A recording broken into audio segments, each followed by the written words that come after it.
একটা ছেলে ছিল যার রাগ খুব বেশি। বাবা কিছু বললে চিৎকার করত, বন্ধুরা কিছু বললে সম্পর্ক শেষ করে দিত। একদিন তার বাবা একটা হাতুড়ি আর এক বাক্স পেরেক দিলেন। বললেন, প্রতিবার রেগে গেলে এই কাঠের খুঁটিতে একটা করে পেরেক ঠুকে দিবে। প্রথম দিনেই সে 30টা পেরেক ঠুকে ফেলল। ধীরে ধীরে সে বুঝল রাগ কমালে পেরেকও কম ঠুকতে হয়।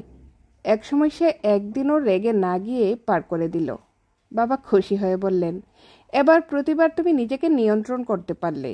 এক একটা পেরেক খুলে ফেলো। মাস শেষে সব পেরেক খুলে গেল। ছেলেটা খুশি, কিন্তু বাবা তাকে নিয়ে গেলেন খুঁটির সামনে। বললেন, দেখো, পেরেকের দাগগুলো থেকে গেছে। রাগ কমানো শেখা দরকার, কারণ শব্দ মুছে ফেললেও দাগ থেকে যায়। সেই দিন থেকে ছেলেটি শুধু রাগ নয়, নিজের আচরণও বদলাতে শুরু করলো।